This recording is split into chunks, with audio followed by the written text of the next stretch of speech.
સ્વસ્તિદઃ સ્વસ્તિકુ સ્વસ્તિ સ્વસ્તિભુઃ સ્વસ્તિ દક્ષિણઃ આરુદ્ર કુંડલી ચક્રે વિક્રમર્જિત શાસનઃ નમો નમઃ. તમારા બધાનું સ્વાગત કરું છું આધ્યાત્મિક મહાશક્તિમાં. આપણે ઓમકારનો નાદ અનુભૂત કરવા માટે પ્રયત્ન કરીએ છીએ. ઘરના આંગણે સ્વસ્તિક દોરીએ છીએ, કળશમાં કળશારાધન કરીએ છીએ, દિવાલ ઉપર અલગ અલગ પ્રકારના શુભ ચિહ્નો અંકિત કરીએ છીએ. પણ શું આ ચિહ્નો ખરા અર્થમાં હકારાત્મક ઉર્જા આપે છે, અથવા એ જે ચિહ્નો છે એ ચિહ્નો ખરા અર્થમાં આપણા માટે યોગ્ય છે, અથવા એના પાછળ કોઈ રહસ્ય છુપાયેલું છે કે જે સીધે સીધા આપણને અસર કરતા હોય? હા, આ તમામ ચિહ્નો શુભતા આપનારા છે, હકારાત્મક ઉર્જા આપનારા છે, માંગલ્યતા આપનારા છે અને આપણા સૌભાગ્યને જગાડનારા પણ છે. આજે આપણે સ્વસ્તિકના ગૂઢ રહસ્યને જાણવા માટેનો પ્રયત્ન કરીશું. આ આકાશ ગગન ગોચરી ભૂમિ એ અદ્ભુત અને અદ્વિતીય રહસ્યો સાથે જોડાયેલું છે. સ્વસ્તિક એમાંનું એક રહસ્ય છે.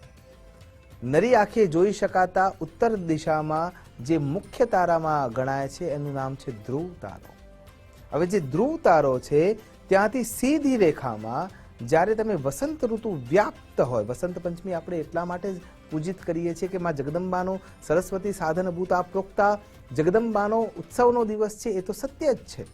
પણ એ ઋતુમાં જ્યારે ભૌગોલિક સ્થિતિને જોવા જઈએ ત્યારે આકાશ મંડળમાં ધ્રુવ તારાના ઉપરના ભાગમાં સીધી રેખાથી આગળ જ્યારે દ્રષ્ટિ જાય છે ત્યારે જ્યારે આપણે પ્રશ્નાર્થ ચિહ્ન તરીકે એને જોઈએ છીએ ત્યારે પાછળના ભાગથી જ્યારે ગણતરી કરવાની શરૂઆત કરીએ તો છેલ્લે જે સૌથી છેલ્લો તારો દેખાય છે નીચેના ભાગમાં, ત્યાં મરીચી મહારાજ છે, અને મરીચી મહારાજથી આગળના ભાગમાં વશિષ્ઠ મહારાજ છે, અને ત્યાં નીચેના ભાગમાં અરુંધતી દેવીનો તારો જોવા મળે છે. ત્યાંથી ઉપર અંગિરા, અત્રિ, પુલત્સ્ય, પુલહ અને ક્રતુ આ 7 તારાઓનું મંડળ જોવા મળે છે, જે વસંત ઋતુમાં પેટ તરફ સૂતું જોવા મળશે. અને ત્યાં નીચેની ભાગમાં બાલ્ય અવસ્થામાં જે ધ્રુવ તારો છે એ જોવા મળશે.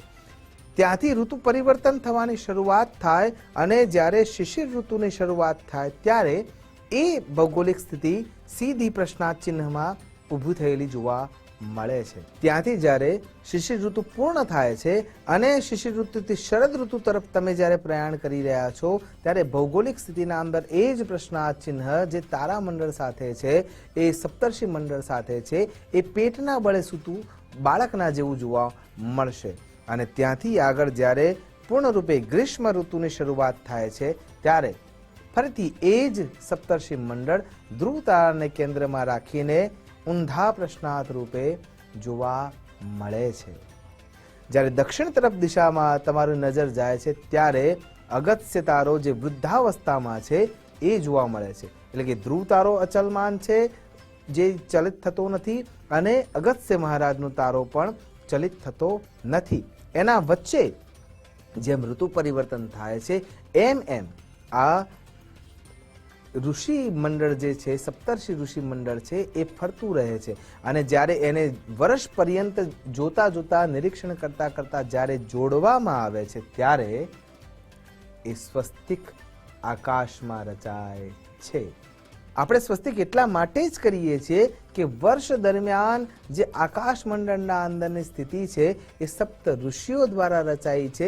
એ સપ્ત ઋષિઓ દ્વારા રચાયેલી સ્થિતિ હંમેશા મંગલકારી હોય છે. એ મંગલકારી ભાવના આપણા ઘરમાં સ્થિર રહે અને આખું વર્ષ આપણું શુભ થાય. એટલા માટે બેન દીકરીઓ સવારે વહેલા ઉઠીને કુમકુમ દ્વારા જે ઉમરો છે અથવા ઉમરોટ છે ત્યાં સ્વસ્તિક બનાવતી હોય છે. વચ્ચે 4 બિંદી કરવામાં આવે છે. એ ધર્મ, અર્થ, કામ અને મોક્ષ આ 4 પુરુષાર્થને કેન્દ્રમાં રાખીને આપણે કરતા હોઈએ છીએ. ઘણા બહેનો જ્યાં વચ્ચેનું કેન્દ્ર ભાગ આવે છે સ્વસ્તિક બનાવતી વખતે, તો એ સ્વસ્તિકનો મધ્ય ભાગ છે ત્યાં પણ બિંદી કરતા હોય છે. તો એ ધ્રુવ તારાને કેન્દ્રમાં રાખીને કરતા હોય છે. કેમ? કેમ કે ધ્રુવનું જે ચરિત્ર છે એ બાલ્યાવસ્થાનું છે, અને છતાંય એને ભગવાન વિષ્ણુ નારાયણને આબદ્ધ કરી દીધા હતા એમની પૂજા તપશ્ચર્યાનો સ્વીકાર કરવા માટે. તો કહેવાનો અર્થ એ છે કે વર્ષ દરમિયાન આપણે ધ્રુવ તારાની જેમ સ્થિરતા પ્રાપ્ત કરીએ, ધર્મ, અર્થ, કામ અને મોક્ષ આ ચતુર્વિધ પુરુષાર્થને પાલિત કરતા રહીએ અને સપ્તર્ષિઓની જેમ તપ બળ દ્વારા આપણે એમની સાક્ષીમાં યોગ્ય કર્મ કરતા રહીએ તો આપણું જીવન હંમેશા સ્વસ્તિ મંગલકારી જ પસાર થતું હોય છે. અને એટલા માટે સ્વસ્તિના ઇન્દ્રો વૃદ્રશ્રવાહ, તો એ શ્લોકાર્થ પણ એ જ સમજાવે છે કે તમારા દ્વારા સ્વસ્તિક કામ થવું જોઈએ. સ્વસ્તિ એટલે કે કલ્યાણકારી કામ થવું જોઈએ. એની શરૂઆત જો કરવામાં આવે છે તો સ્વસ્તિક દ્વારા કરવામાં આવતું હોય છે.